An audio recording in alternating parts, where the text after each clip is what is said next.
이어서 해상 풍력 사업의 경제성을 주제로 세 번째 세션을 시작하도록 하겠습니다.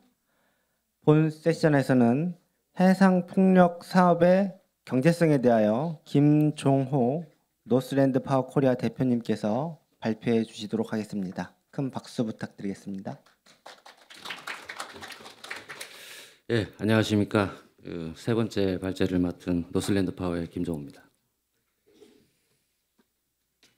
이제 발표하기 전에 좀 양해를 부탁드리고 싶은 건 이제 영어로 준비를 했습니다. 뭐 제가 영어를 잘해서 그런 건 아니고요. 회사 내부 자료하고 참고 자료 대부분 영문이라서 번역을 하는데 약간 좀 어색한 부분도 있고 해서 영문을 준비를 했습니다. 그리고 처음에 이 발제 맡았을 때 고민이 참 많았습니다. 지금 뭐 아시겠지만 해상풍력 사업이 어렵지 않습니까? 그래서 이 방향을 잘 잡아야 되겠다 좀 생각을 했었습니다. 그럼 시작하겠습니다. 순서는 먼저 저희 회사 간단히 소개를 드리고요.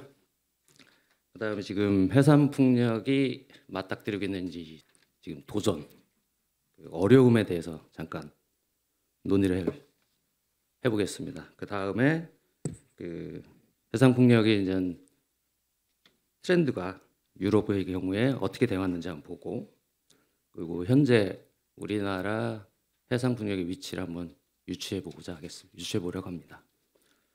마지막에는 이제 우리가 그럼 앞으로 나아가기 위해서 뭘 해야 될지 한번 같이 고민을 해보겠습니다.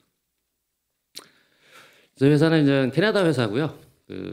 토론토에 상장되어 있습니다. 토론토 주식시장에 상장되어 있고, 뭐 전 세계에서 여러 가지 신재생 사업을 다 하고 있습니다. 다 하고 있고, 지금 운영 자산으로는 이제 독일하고 네덜란드에 지금 해상풍력 운영 자산이 있고요.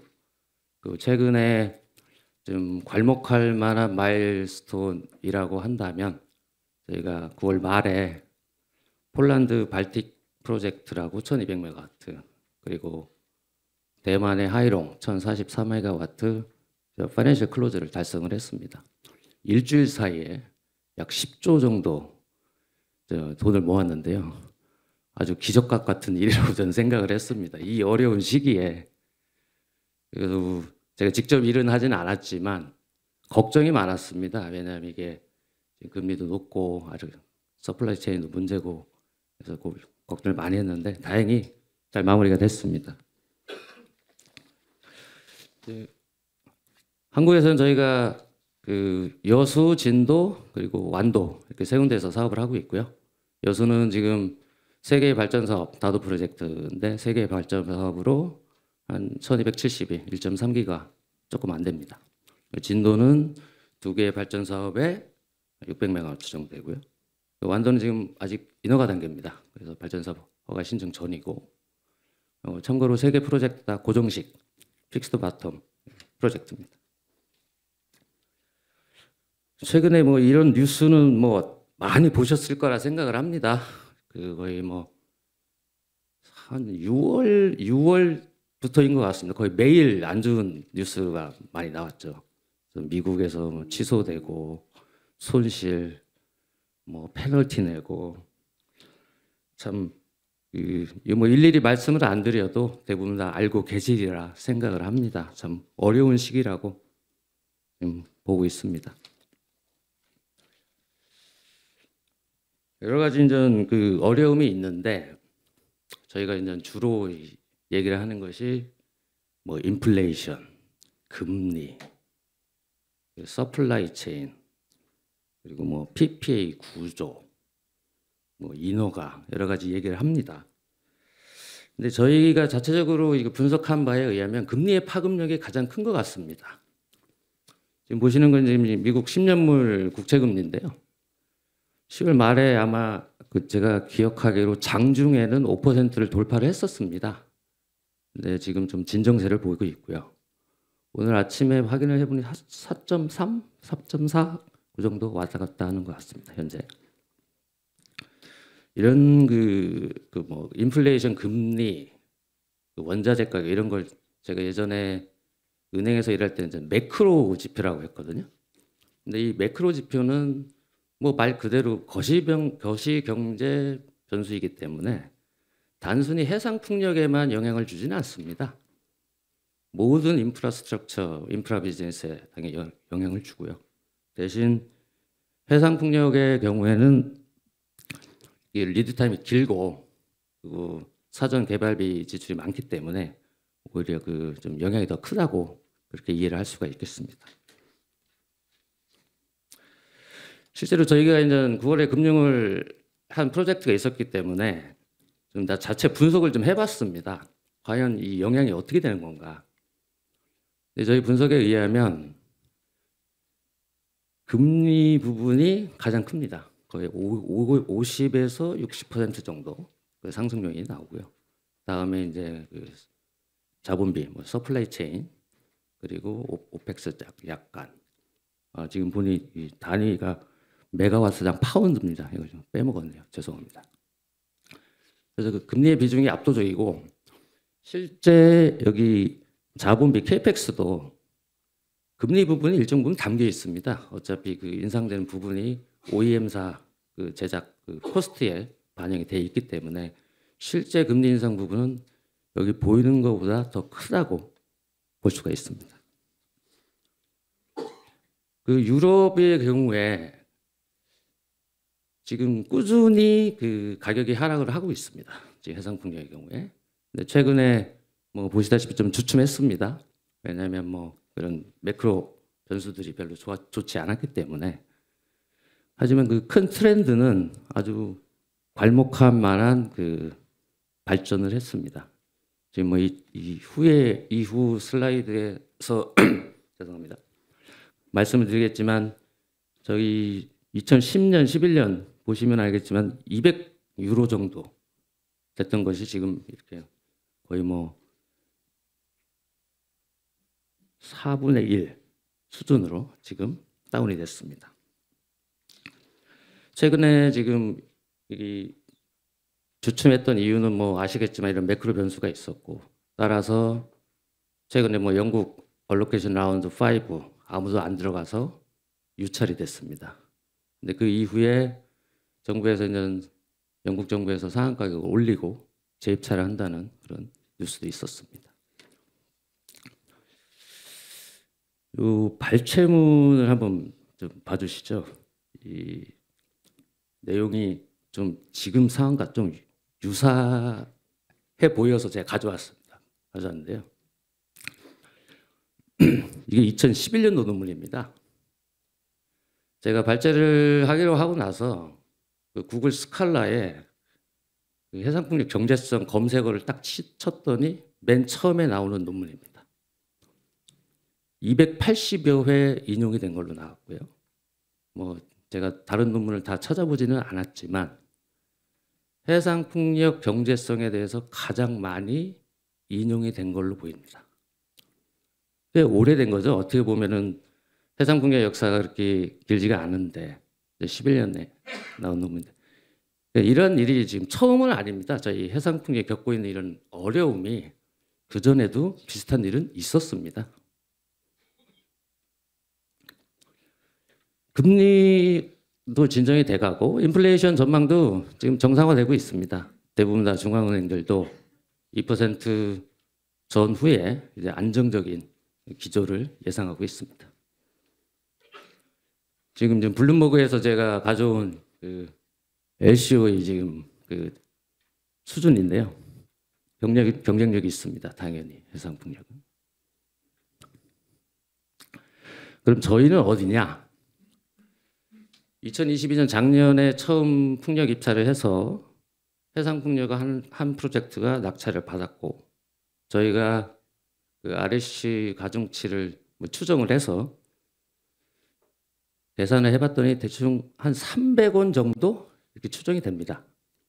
지금 환율로 210유로 정도 되는데 해상풍력 시작했을 때 유럽도 그 정도 나왔습니다.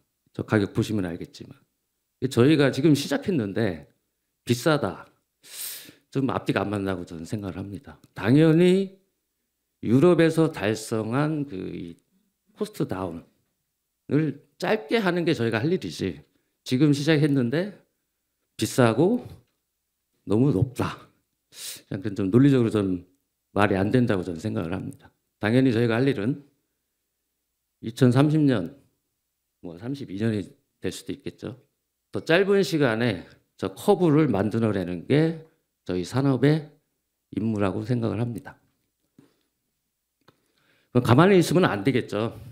거기에 맞도록 제도도 바꿔줘야 되고, 서플라이 스킨 체인도 개발해야 되고, 그리고 정부의 서포팅 스킨도 있어야 되고, 당연히 이제 그리드 문제도 해결을 해야 되고요.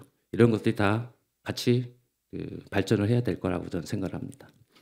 마지막입니다. 이 아까 발췌문 논문에서 또 인용을 했습니다. 그래서 저자들이 얘기하는 건 당시에 덴마크의 이제 텐더베이스 FIT를 얘기를 하고 있습니다. 이게 뭐 이걸 하자는 얘기는 아닙니다. 당연히 처음에는 그걸 발전시킬 수 있는 토양이 있어야 되고 제도 과정이 있어야 된다고 생각을 합니다. 이상입니다. 감사합니다.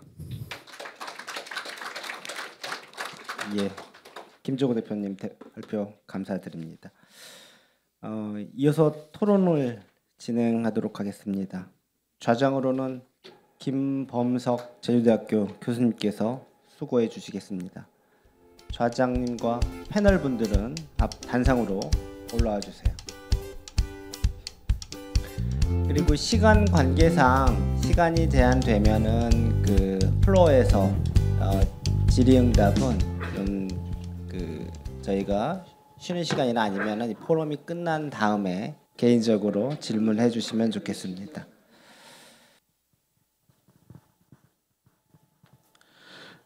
네, 안녕하십니까. 세 번째 세션 좌장을 맡은 제주대학교 대학원 풍력공학부의 김범석이라고 합니다. 반갑습니다. 지금부터 세션 3를 시작하겠습니다.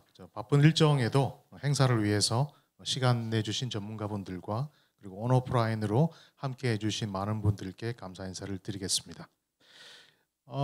서두에 말씀드린 것처럼 이번 세션은 해상풍력 사업의 경제성을 주제로 발제 그리고 패널 토론을 통해서 그리고 우리나라의 해상풍력 경제성 수준을 진단하고 그리고 우리가 나가야 될 방향에 대해서 논의하는 시간을 갖도록 하겠습니다.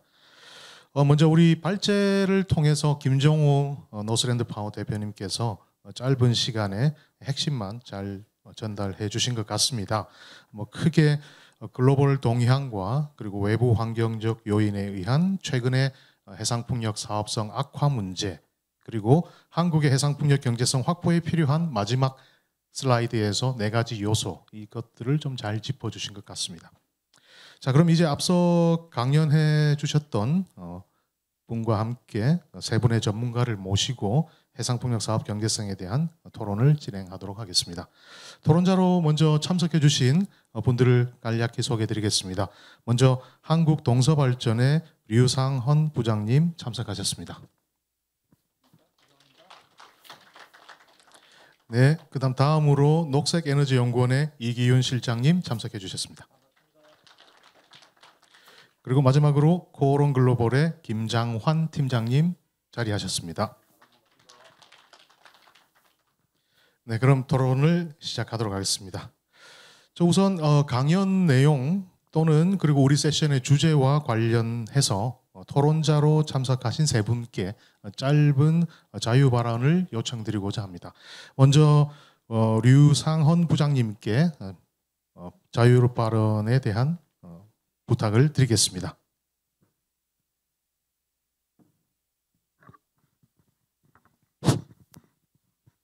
예, 안녕하십니까. 동서발전 유상헌입니다. 우선 먼저 해상풍력 경제성에 대한 분석과 메가 트렌드 전망에 대한 발표를 해주신 김종호 대표님 발표 잘 들었으며 전적으로 저도 같은 생각을 하고 있습니다. 그에 더해 저는 발전 공기업이 생각하는 해상풍력의 경제성 관점으로 조금 더 말씀을 보태고 싶습니다. 우선 해상풍력의 경제성과 관련해서 공기업의 역할은 LCOE가 적정 수준에 도달해서 국민에게 부담이 되지 않는 에너지원으로 자리 잡는 것입니다. 관련하여 국내 산업이 글로벌 경쟁력을 갖추도록 지원하는 것이 이제 공기업의 역할입니다. 발전 공기업은 공공부문이고 공공부문이 주도해서 해상풍력 발전 단지를 지속해서 조성해 나간다면 적정 LCOE 확보에 도움이 될 것입니다. 즉 공공주도 해상풍력 사업을 통해 국산 기자재의 공급 기회를 제공하고 가격 경쟁력을 확보할 수 있다면 이제 그런 체계가 필요하다고 생각하고 이를 기반으로 국내 해상풍력 산업이 육성된다면 해외 기업과 공정한 경쟁을 통해 LCOE 하락으로 이어질 것이라고 믿고 있습니다. 네, 이상입니다. 네, 감사합니다. 좀 발전 공기업의 풍력 발전 산업 육성과 가격 경쟁력 측면에서 짧은 자유 발언 해주셨습니다. 자, 다음으로 이기훈 실장님께 자유 발언 부탁드리겠습니다. 예, 안녕하십니까. 저는 그 제주도 탐나 30메가 그 해상풍력 단지 그 개발에서 공사까지 한 그 현장 소장 출신이고요. 지금은 전라남도 녹색에너지연구원에서 풍력 실장 역할을 지금 하고 있습니다. 제가 탐나하면서 30메가 공사하면서 메가와트당 사업비가 제가 공사 정산하고 따져봤더니 55억이 나왔어요. 사업비가 1,650억이었고 그리고 30메가니까 메가와트당 55억의 그 사업을 끝냈습니다. 발전기 기종은 3메가와트였고요. 지금 제가 녹색에너지연구원에서 하고 있는 업무 중에 신안의 8.2기가와트 공공주도 개발 사업을 지금 3년째 하고 있어갖고 지금 마무리 단계에 와 있어서 제가 지금 현재 지금 프로젝트를 12메가 풍력 그 발전기로 선정을 해서 임의대로 제가 선정을 했는데 지금 외국 기종 중에 가장 그 선호도가 높은 기종으로 12메가 풍력 발전기를 선정을 해서 현재 그 단지 인허가 받은 데다가 적용을 시켜서 돌려봤더니 풍력 발전기 대수가 45기가 배치가 됐고 408메가 정도의 용량이 나왔고요. 그리고 수심은 25m 평균, 그리고 연계거리는 REC 따지는 연계거리는 40km로 봐가지고 REC 3.3으로 적용을 해서 제가 사업비를 쫙 빼가지고 봤더니 65억이 나오더라고요. 저는 탐나하면서 발전기가 커지면 사업비는 떨어질 줄 알았어요. 발전 효율은 올라가고 사업비는 떨어질 줄 알았는데 실제로 탐나 끝나고 지금에 와서 제가 봤더니 사업비는 점점 더 올라가기만 하고 있더라고요. 그래서 이런 부분에 있어 가지고 지금 좀 제가 이 자리를 빌어서 얘기를 하고 싶은 부분은 경제성에 대한 부분을 얘기를 하는 거지만 지금 그 REC에 대한 부분을 좀 얘기를 하려고 그래요. 그래서 정부가 지금 REC를 지금 뭐 2.0서부터 거의 뭐 연계거리 길게 하면 지금 3.45 정도까지 나오는데 REC로 지원을 해주다 보니까 사업자들이 사업성이 나와서 사업을 하고 있는 그런 상황인데 이런 부분에 정부가 지원하는 거를 좀 규모를 좀 줄여가지고 기본적으로 항만 확장이라든가 그다음에 개통 확보라든가 그리고 설치 전용선 확보라든가 이런 쪽으로 직접 사업자들이 사업성을 확보하는 데 있어 갖고 REC 때문에 확보를 하고 있는 게 우리나라 현실인데 실제로 사업자들이 가장 중요한 게 뭐냐면 내가 사업을 하려고 하는 적절한 시기, 적기에 공사 착수를 할 수 있는 게 가장 중요하다고 봐요. 모든 초점은 착공을 적기에 해가지고 준공할 때 적기에 준공을 해서 그때부터는 발전이 시작이 돼갖고 돈이 돼야 되거든요. 이게 어긋나 버리면 사업은 완전히 망가지는 거죠. 그런데 지금 우리나라 현실은 지금 쓸 항만도 없고 연결시킬 개통도 없고 설치 전용 선박도 지금 외국에서 해야 되는데 그것도 잡기 힘들고 이런 상황이거든요. 그런데 REC만 지원해 준다? 제가 말씀드리고 싶은 거는 REC에 지원할 일부의 돈을 정부가 항만시설이나 개통이라든가 전용선 개발이라든가 이런 쪽으로 돈을 쏟아부어 가지고 그런 그 기본적인 인프라 확충에 좀 매진을 좀 해줬으면 좋겠다라는 게 제가 드릴 말씀입니다. 이상입니다. 네, 감사합니다.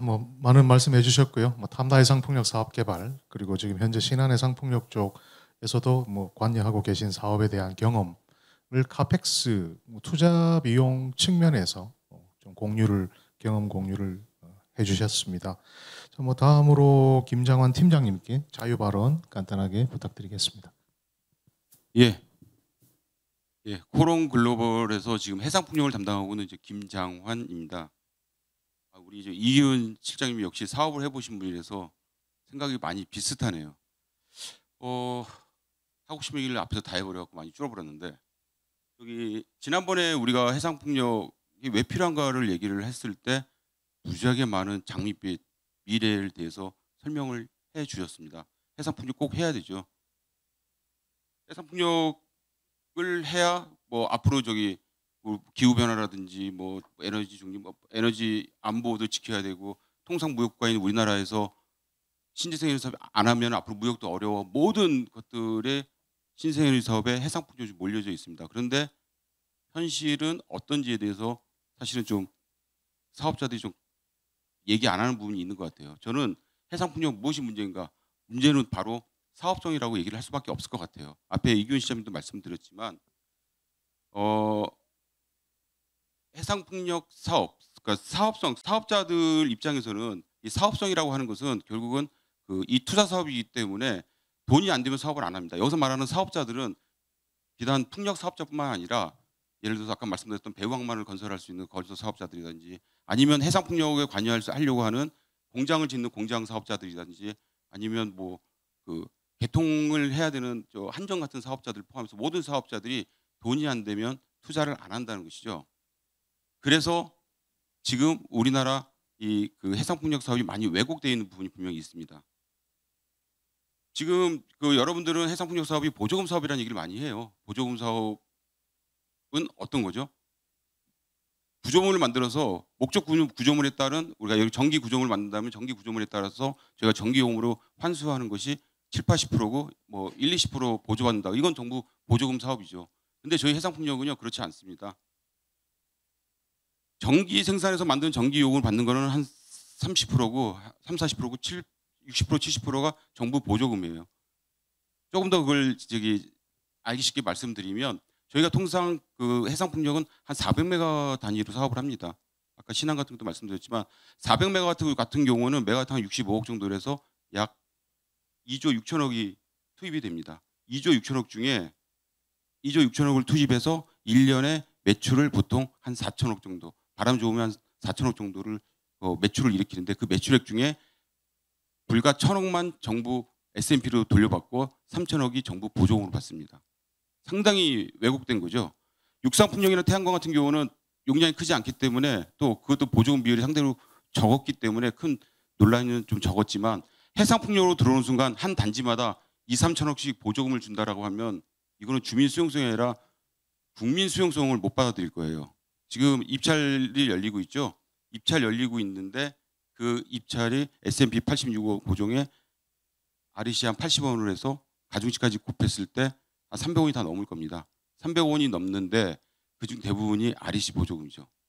자, 이런 왜곡된 이 상황이 이제 지금 결정된, 올해 결정된 그 사업자가 한 5년 후 정도에 상업 운전을 해서 진짜 그 보조금을 받는 그 순간에, 올해 한 2기가 된다고 그랬죠. 2기 가면은 400메가짜리 한 5개 되겠네요. 그러면 한 3천억씩 3~40이 한 1조 2천억씩 매년 보조금이 나간다라고 하면 그때 과연 어떠한 일이 벌어질까? 과연 후속 사업자들이 사업할 수 있을까?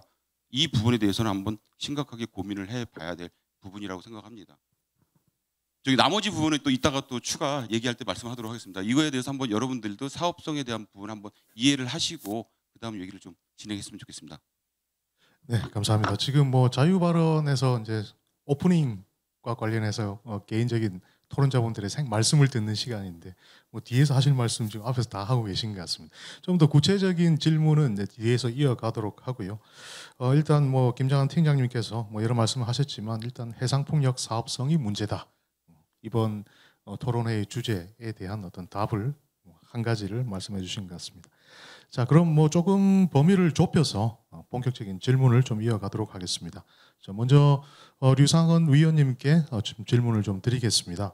저 부장님께서는 현재 발전 공기업에 근무하시면서 다수의 국내 풍력 사업 개발에 참여하고 계신데, 최근에 한동평대 해상풍력 사업 수주에 성공하신 걸로 알고 있습니다. 특히 한돈평대 같은 경우는 지금 국산풍력 터빈을 사용할 예정으로 알고 있고요. 근데 그럼에도 불구하고 최소한의 경제성은 또 확보하고 있는 것으로 저는 개인적으로 생각하고 있습니다. 그래서 동서발전이 과연 어떤 전략을 통해서 이 한동평대 해상풍력 사업의 경제성을 확보할 계획인지, 그리고 국내 산업 육성을 기여하기 위해서 같은 사업자지만 조금 결이 다른 우리 발전 공기업 측면에서의 어려움 그리고 해결 방안 뭐 이런 것들은 또 어떤 것들이 있는지 좀 질문을 드리고자 합니다. 제주 한돈평대 이제 해상풍력 사업은 제주도하고 제주도 원해지 공사가 이제 주도해서 제주도 특별법에 따라서 지구 지정을 완료한 100메가와트급 국내 첫 공공주도 공모 사업입니다. 이제 공모 지침서상에 요구 조건을 이제 파악해 보면 정부 조달 협정서 내 회원국 내에 이제 제품을 주기기를 사용하게 되어 있고요. 그다음에 전문 인증 기관을 통해서 인증을 받아서 발전량을 인증받아서 산출해서 제출하게 되어 있었습니다. 또한 거기에 이제 큰 부분이 지역과 이익 공유를 극대화해라 라는 요구를 하고 있었습니다. 이게 이제 동서발전은 가장 먼저 이제 좀 저희가 생각하는 가장 전문가 집단으로 이제 팀을 구성을 해서 컨소시엄이죠. 구성해서 경제성 확보를 위해서 여러 가지 검토 과정을 수행했습니다. 먼저 유사 사업과 이제 비교 분석을 통해서 총 사업비를 이제 세부적으로 분류를 하고요. 그 중에서 어떤 부분이 절감이 가능한가를 시간과 공을 들여서 분석을 했습니다. 또한 이제 국내외 다양한 기기에 대해서 풍황 분석 시뮬레이션을 수행했고요. 그런 가운데서 이제 국내 풍황에 가장 적합한 기종을 이제 선정했습니다. 그 결과가 이제 사실 업체를 얘기해도 되나요? 두중에 800W급으로 선정이 됐고요. 이제 선정된 기기에 대해서 독일 성급이죠. TUV에서 인증을 해서 최종적으로 최대 금융사인 선정했다는 얘기, TUV에서 인증했다는 얘기는 발전량 시뮬레이션 한 거에 대해서 이제 공식 인증을 받아서 제출했고요. 국내 최대 금융사인 이제 KB에서 최종 제휴 모델을 작성해서 저희 경제성을 다시 재검증했습니다. 이제 특이할 사항은 주기 공급사가 이제 주기 공급뿐만 아니고 건설까지 전부 일괄로 수행함으로써 이제 간접비 등의 비용을 최소화할 수 있었다. 그렇게 이제 평가를 하고 싶고요. 그래서 그 부분이 이제 경제성 확보에 가장 큰 도움이 되는 부분이었다라고 생각을 합니다. 그 다음 물으신 게 이제 국내 산업 육성에 기여하기 위한 발전 공기업 측면에서의 어려움과 해결 방안에 대해서 이제 질의를 하셨는데요. 먼저 이제 정부와 공공부문이 제도 정책을 잘 마련을 하고 지속적인 수요를 창출하는 것이 가장 중요하다고 생각합니다. 지속적인 수요를 하면 이제 이런 해상풍력 사업을 가능한 사업을 많이 만들어야 된다. 이제 왜냐하면 이제 지속적인 수요가 이제 공급망 확보와 경쟁을 유발해서 경제성 확보에 도움이 될 것이기 때문에 그렇습니다. 사례로 일부 이제 유럽 국가에서는 매년마다 자국에서 생산하는 제품에 대해서 일정량을 물량을 발주해주고 있습니다. 그래서 그런 제도를 보면 참 부럽다는 생각이 들고요. 두 번째로 이제 동서발전은 지금 현재 해상풍력 개발 방향을 산업부 주관의 대규모 단지 개발 지원 사업 그리고 지자체가 개발한 공공주도 개발을 중심으로 좀 추진하고 있습니다. 보통 이제 사업 개발의 리스크는 인허가하고 이제 수용성 확보에 대단히 많은 시간과 노동력이 이제 투입되기 때문에 그게 곧 이제 다 돈입니다. 사실 그 시간과 노력은 다 돈으로 이어지기 때문에 또 이제 일부 개발 사업권의 사업권 매매 뭐 메가와트 얼마라고 이렇게 산다고 하는데 이제 그런 프리미엄도 불필요하고요. 그래서 이제 그런 부분들이 좀 경제성에 악영향을 줄 수 있겠다. 생각을 해서 저희는 그쪽으로 이제 방향을 잡고 하고 있고요. 반면에 이제 공공주도형 사업은 수용성과 인허가가 어느 정도 해결이 된 사업입니다. 그래서 사업 기간 단축이 용이하고 그런 것은 곧 경제성 향상으로 이어진다라고 생각하고 있습니다. 다만 이제 제가 자꾸 공공 얘기만 해서 그런데요. 공공 역할은 이제 마중물로서 역할이기 때문에 전력 공급의 안정성과 효율성을 생각한다면 이제 공공과 민간이 조화롭게 경쟁할 수 있는 그런 환경이 조성되어야 된다고 생각합니다. 예. 예, 감사합니다. 먼저 여러 가지 말씀해 주셨는데 일단 뭐 비용 한동평대 사업 많은 분들께서 궁금해 하시는 것 같고요. 사실 저도 구체적인 내용은 들여다보지 못했기 때문에 정확한 내용은 잘 모릅니다. 다만 우리 발전 공기업도 분명히 사업자이기 때문에 뭐 최소 IRR이 어느 정도 있어야지 사업에 참여하지 않았을까라는 단순 추정으로 분명히 이거 수익이 나는 사업이다라고 추정을 해서 질문을 드린 거고요. 뭐 그런 어떤 비용 절감과 관련한 요인 여러 가지 짚어주셨는데 일단 주기기 공급사가 입시를 일괄 수주하도록 해서 뭐 여러 가지 간접비를 최소화시키고 그리고 또 기존의 유사 사업을 검토해서 비용 절감 요인을 미리 확인하고 사업을 추진하는 과정에서 적극적으로 공기업에서 노력을 해서 한동평대 사업의 어떤 일정 수준 이상의 수익성을 확보했다. 뭐 이렇게 말씀을 해주신 것 같습니다. 굉장히 조금 와닿은 분 중에 하나가 경제성 평가를 하는 과정에서 발전량에 대한 어떤 인증을 통해서 발전량을 먼저 산출하고 좀 경제성 평가의 신뢰도를 높였다라고 또 말씀하신 부분이 좀 인상적이었습니다. 사실 뭐 저도 여러 가지 사업성을 검토하다 보면은 사업 피지빌리티 스터디 하실 때는 사업자분들 다 수익 좋다고 하시는데 실제 오퍼레이팅 단계에서 실적 보면 안 맞거든요. 그래서 발전 단지 어떤 경제성 평가하는 과정에서 좀 더 인증기관 등을 통해서 엄밀한 평가를 통해서 이렇게 좀 진행하면 어떨까 뭐 그렇게 생각이 들었습니다. 네, 그리고 다음으로 우리 이기훈 실장님께 질문을 다시 드리겠습니다. 저 실장님께서는 아까 자유 발언 하신 것과 마찬가지로 전남 지역에서 많은 과제, 연구 과제 그리고 사업 개발, 자문력 이런 역할들을 맡고 계신 걸로 제가 알고 있습니다. 특히 신안 쪽은 8.2기가와트 지금 집적화 단지 신청도 준비 중인 걸로 알고 있고요. 국내외적으로 굉장히 핫한 지역인 것 같습니다. 그래서 그런 측면에서 지금 우리가 논의하고 있는 이 해상풍력 경제성에 관련된 이슈가 제일 먼저 생길 지역이 이 신안 쪽으로 보이는데 그럼 이제 실장님께서 보시기에는 해상풍력 LCOE 하락을 유인하기 위해서 어떤 카펙스 그리고 오펙스 측면에서 어떤 노력이 필요할 것인가 이런 이 부분에 대해서 뭐 간단하게 답변 좀 부탁드리겠습니다. 예, 먼저 직접화 단지라는 말을 많이 들어보셨을 건데 신안 8.2 중에서 현재 직접화 단지 사업 계획을 저희가 지금 전라남도 도청하고 같이 만들고 있는데 4.1기가를 지금 그 직접화 단지로 신청을 하려고 지금 사업 계획서를 만들어 놓은 상태고요. 그 4.1기가에는 한전 물량까지 같이 들어가 있고 개통은 개별 개통 한 1기가 정도와 나머지 3기가 정도는 공동 접속망으로 가게끔 하는 그런 그 계획을 갖고 직접화 단지를 지금 추진을 하고 있고요.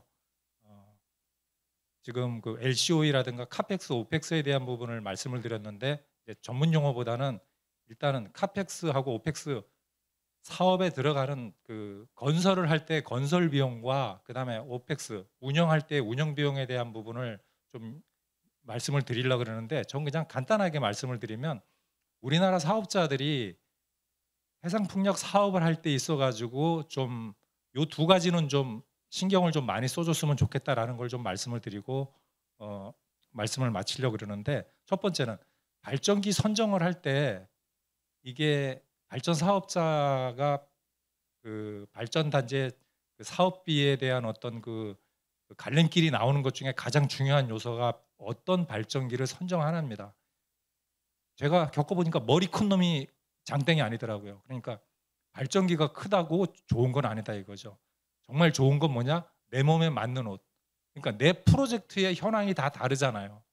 저 인천 쪽 다르고 신안 쪽 다르고 여수 쪽 다르고 다 다릅니다. 저기 울산 쪽 다르고. 자기가 하려고 하는 프로젝트에 가장 적합한 풍력 발전기를 선정을 하기 위해서 돈을 아끼지 말고 용역을 해가지고 제대로 된 발전기를 고르라는 거 첫 번째. 두 번째는 그렇게 돈을 들여서 골라놓은 발전기를 가지고 부의식은 수중에 띄워놓는 거겠지만 대부분 지금 선 앞에서 지금 나가고 있는 건 고정식이거든요. 파일을 박아서 고정시키는 그건데 이거를 너무 지금 한 가지만 보고 있거든요. 제가 말씀드리려는 거는 기초구조물, 우리가 뭐 전문적이진 않지만 하부 기초구조물 공법에 대한 걸 제가 좀 말씀을 드리려는 건데, 제가 탐나 소장 출신이고 한림해상 100메가도 지금 그 기술 자문을 하고 있고 설계 자문도 하고 있습니다.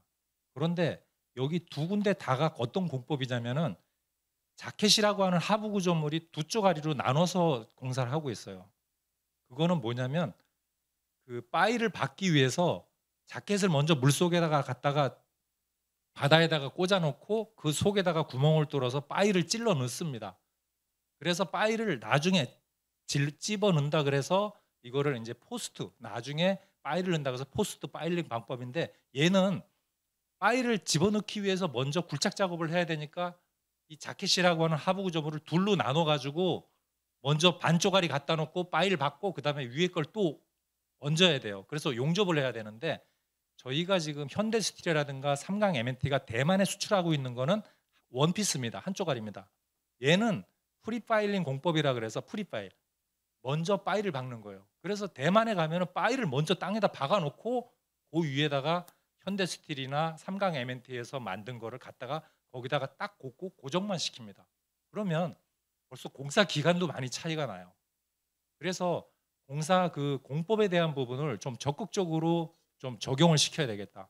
그리고 석션이라 그래서 그 연약 집안에 갖다 놓고 얘는 파일 박는 것도 아니고 펌프 돌려가지고 그 안에 있는 그 암만 제거해주면, 우리 어렸을 때 주사기 놀이 하듯이 주사기 손바닥에다가 대고 쫙 당기면은 손에 살 쏙 빨려 들어가잖아요.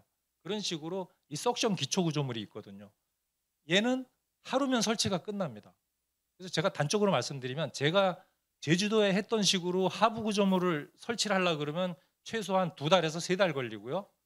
대만의 프리파일 방식으로 한다 그러면 그거는 한 달이 채 안 걸리면 그 공사가 끝나요.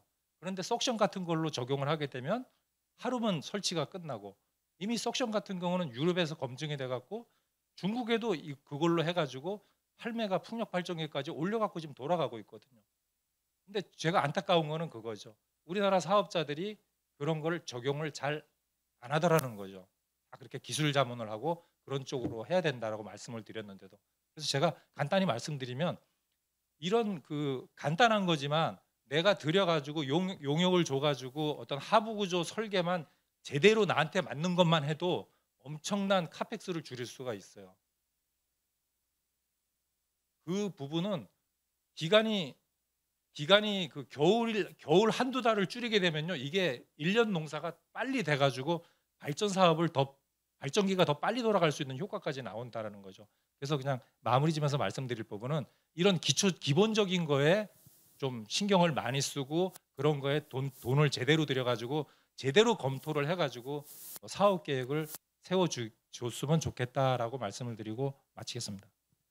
네, 감사합니다. 뭐 사업 계획 단계에서 뭐 두 가지 말씀해 주셨는데, 뭐 카펙스 주로 측면이었던 걸로 생각이 듭니다. 뭐 주기기 선정하는 데 있어서 좀 더 신중하게 선정을 했으면 좋겠다. 뭐 저도 굉장히 동의하는 부분입니다. 굉장히 쉽게 카탈로그 보고 그냥 선정하는 느낌을 저는 굉장히 많이 받았습니다. 또 발전량 위주로. 그래서 발전량과 관련해서도 이용률, 뭐 안전성과 관련해서는 가동률, 뭐 이런 것들을 좀 신경 써서 주기기 선정을 좀 잘 하면 좋겠고, 그리고 또 기초 구조물 공법에 대한 부분을 좀 적극적으로 고민을 해서 전체적인 카펙스를 좀 낮출 수 있도록 노력을 하자. 그런 큰 틀에서 그렇게 말씀해 주신 것 같습니다. 자, 그러면 다음으로 우리 김장환 팀장님께 질문 드리겠습니다. 실제 국내 풍력 사업 개발에 참여한 경험이 굉장히 많으신 것 같고요. 그리고 잘 알고 계신 것처럼 국내 해상 풍력 사업 진척도가 그렇게 좋지 않은 상황인데 뭐 여러 가지 다양한 이유가 있을 거라고 저는 생각합니다. 그런데 그 중에서 팀장님께서 생각하시기에 어떤 핵심적인 사업 지원 요인이 어떤 부분이 있는지 좀 말씀을 부탁드리겠습니다. 그리고 두 번째로 사전 질의에서도 있던 내용인데요. 실제 사업자가 해상풍력 사업을 보조금 지원 사업으로 인식하는 것이 한국의 현실입니다. 그런데 다만 이 한국의 해상풍력 보조금 지원 제도도 해외와 같이 제 생각에는 한시적일 거라고는 생각하는데 이 해상풍력 사업의 경제성 이것과 보조금의 관계 여기에 대해서는 또 어떻게 생각하시는지 이 두 가지 질문에 대해서 간단하게 답변 부탁드리겠습니다. 여기 이단적인 대답을 많이 해야 될 것 같아서 좀 걱정되긴 하는데요. 또 옆에 또 우리 실장님 얘기한 것도 또 다른 얘기를 또 해야 될 것 같아서 좀 걱정되긴 하는데 일단 첫 번째 핵심적인 사업 지원 요인을 본다라면 지금까지 해상풍력의 지원 요인들은 많이 오픈이 됐습니다. 그래서 그 정부 정책의 뭐 부재로 인해서 뭐 인허가가 확정이 안 된 거 이제 어느덧 해상풍력 환경영 평가까지 통과된 게 7, 8개 사업단지가 생겼고 했다라면 어느덧 점점 이제 자리 잡아가고 있고요. 그다음에 지금 해상교통안전이라든지 다양한 사업들 진행하는 사업들이 생겼기 때문에 그런 인허가적인 부분은 좀 어느 정도 이제 해소돼가는 과정. 물론 마지막 국방부 협의라든지 좀 남아 있지만 그런 부분들이 있고 그 외에 개통 연계 아직 해결 안 됐죠. 한참 해야 될 부분이고 공공망 부분들도 다양하게 있겠지만 지금까지의 사업 지원 요인은 이미 충분히 오픈이 돼서 그에 대한 해결책을 찾아가고 있다고 생각합니다. 근데 앞으로의 이제 지원 요인이 더 중요할 것 같아요. 그거는 아까 말씀드린 것 같은 사업의 불확실성으로 인한 투자 시점을 잡지 못한다는 거죠.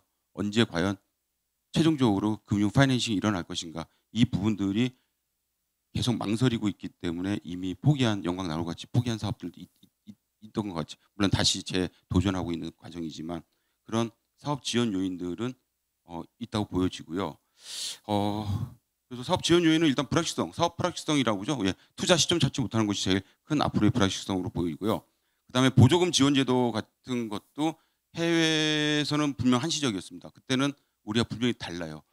전기요금이 이미 거기는 300원 이상이 되는 상황이고 우리는 전기요금이 120원, 140원인 과정에서 저희는 정부 보조금으로 사업을 추진하고 있기 때문에 RPS 제도가 들어왔을 때 REC 보조금은 결국은 최종적으로 제로를 만든 게 목적이었습니다. 그러려면은 S&P가 올라가야 되죠. S&P가 올라가서 총사비가 맞았을 때 결국 REC가 내려가서 맞아지겠죠. 아니면 REC가 내려가게 그 다른 이 투자 요인을 찾을 수 있는 부분을 찾아야 되는데 예를 들어서 육상풍력 같은 경우는 지금 아리백 기업들이 다 들어왔습니다. 그래서 입찰 시장 이제 활성화 잘 안 될 거예요. 왜냐하면 180원 주고 입찰하는 것보다 190원 이상 주고 아리백 기업들한테 줘도 되거든요.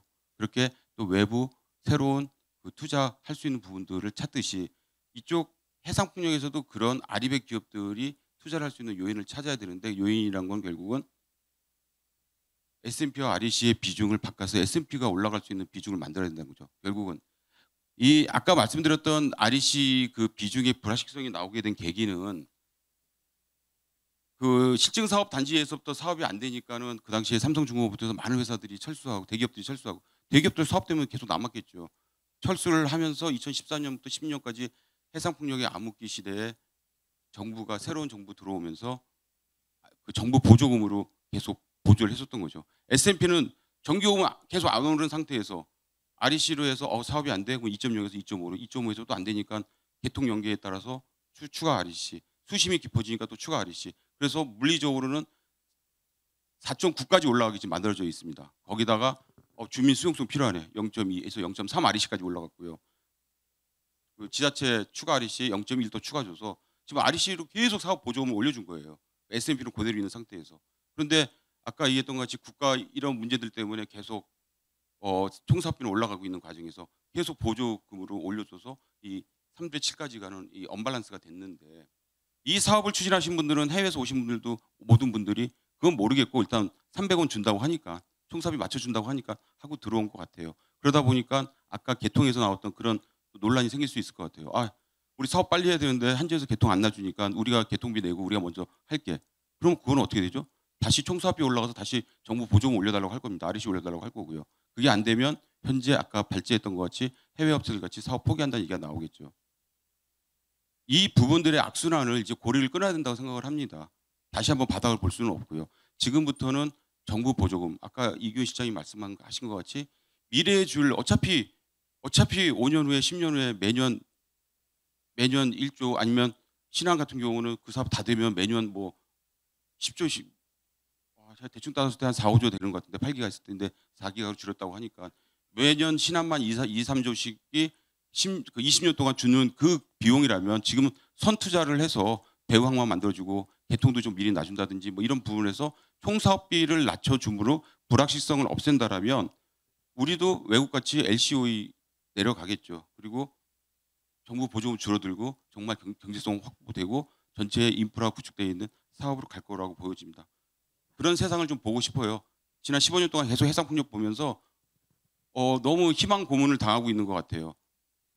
그래서 이제는 그 고리를 정부 정책에서부터 풀어주고 이제 계속 정부 보조금 올려주는 것이 아니라 정부 보조금을 미래에 줄 정부 보조금을 지금 땡겨서 각 인프라에 구축해주고 예를 들어서 개통 같은 경우도 필요하다면 이제는 국민들한테 얘기해야죠. 기후변화 기금 같은 거를 우리가 구성을 해서 전기요금과 별도로 그 기금들을 활용해서 개통도 놔주고 미래의 그 무역을 위한 거라든지 미래의 그 우리 기후변화에 대응하기 위한 그런 노력들이 정부 정책과 같이 어울려서 이루어져야 될 거라고 생각합니다.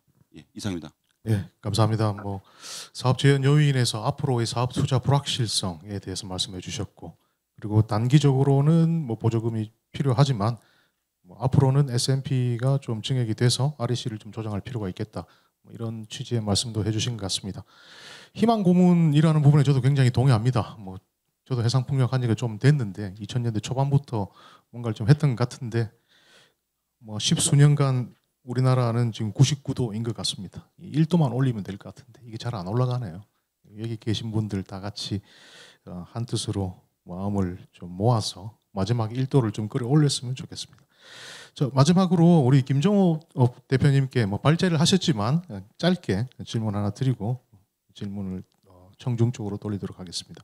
일부 유럽 국가에서는 해상풍력 LCOE가 그리드 패리티에 도달했는데 이렇게 단기간에 빠른 경제성을 확보한 원인은 무엇인지 그리고 우리나라가 LCOE 하락의 길로 슬라이드에서 보여주신 것처럼 그런 우하향 그래프를 그리기 위해서는 뭘 해야 될지 짧게 말씀 부탁드리겠습니다. 네. 자료를 좀 찾아봤더니 제가 발표한 그 논문에 나온 시기에 터빈 사이즈가 2에서 3메가였습니다. 근데 지금 14, 15메가. 저희 폴란드 프로젝트 15메가짜리고요. 대만은 14메가입니다. 당연히 이제 기술적인 진보가 있었고요. 거기에 이제 프로젝트 스케일이 상당히 커졌습니다. 유럽에 그 당시에 한 200메가 정도 되는 프로젝트가 대부분이었는데 지금 600, 뭐 거의 1기가까지 다 이제 커졌죠. 당연히 이제 규모의 경제가 나올 수 있는 거죠. 또 이게 유럽은 입찰을 하지 않습니까? 뭐 지금 김 부장님께서도 언급해 주셨지만 이 불확실성이 많이 해소가 됩니다. 그런 제도 자체가 당연히 투자 집행에 대한 의사결정이 신속하게 이루어질 수 있고 무빙 변수죠. 이제 변하는 변수들이 훨씬 더 적어질 수 있습니다. 그리고 뭐 금융도 한몫을 했습니다. 그 당시에 지금 2009년도부터 파이낸셜 크라이시스 이후에 저금리 기조가 계속 있어 왔기 때문에 상당히 좋은 조건에 어포더블한 파이낸스에 접근할 수가 있었습니다. 당시에도. 뭐 저희라고 다르다고 저는 생각하지는 않습니다. 저희도 그걸 비슷한 교훈을 저희가 더 빨리 배우고 적용을 시키는 게 저희한테도 경제성을 확보하는 지름길이라고 생각을 하고요. 하루아침에 이루어지지는 않을 겁니다. 유럽도 당연히 15년, 20년에 걸쳐서 그걸 달성을 했기 때문에 저희는 그걸 좀 더 단축시켜서 하는 게 저희의 일이라고 저는 생각을 합니다. 감사합니다. 네, 감사합니다. 마지막으로 플로어로 이동해서 질문을 받도록 하겠습니다. 시간 관계상 한 분 정도 받으면 어떨까 싶습니다. 먼저 손 들어 주셔가지고 예.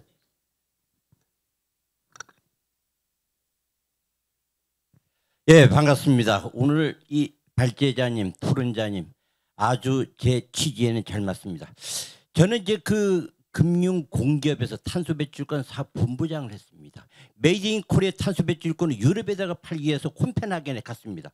콘펜하겐에 가보니까 그때가 2008년, 지금부터 15년 전에 콘펜하겐에는 그 해상풍력이 쫙 있었습니다. 왜 이렇게 많을까? 거기는 편서풍 하나만 365일 내내 대륙으로 불어줍니다. 바람세기가 셉니다. 우리나라는 바람세기가 약합니다. 그걸 보면서 야, 유럽은 되겠다. 제 결론은 우리나라 해상풍력 무엇이 문제인가? 우리나라 해상풍력 제 개인 의견은 약간 좀 템포를 좀 늦추자. 너무 빨리 간다. 지금 우리 그 풍력 설비 국산화 비율 얼마나 됩니까? 아직은 저조한 걸로 알고 있습니다. 오늘 주제 경제성, 사업성. 지금으로서는 해상풍력 경제성, 사업성 아주 신재생 에너지 중에서는 가장 우리 현실에는 가장 저조합니다. 한 템포만 이제 그 늦추고 가자. 그리고 지금 공사하는 건 어쩔 수가 없습니다. 어쩔 수 없지만 앞으로는 늦추고 가자. 늦추자. 그리고 이거 빨리 정부에서도 하려고 하는 이유 2030 NDC 40%인데 그 목표를 감축하기 위해서 하는 건데 지금 7년 남았는데 지금 하는 해상풍력 갖고는 안 됩니다.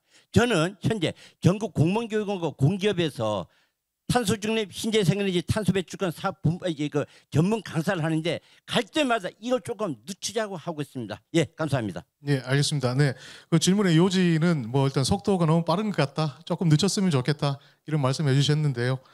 뭐 또 저희 토론자분께 제가 답변을 부탁드리기는 좀 그런 것 같고 일부 저도 뭐 동의는 합니다만은 저희 풍력 발전이 국가 전력 수요량의 지금 현재 보급량 기준으로 한 0.6% 채 되지 않을 겁니다.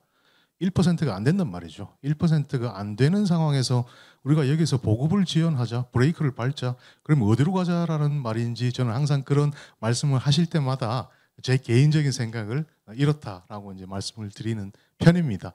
그래서 여러 가지 다양한 의견이 있을 수 있으니까 이런 내용들은 우리 세션 마치고 선생님과 우리 토론자가 좀 더 깊이 있게 논의할 시간을 가졌으면 좋겠습니다.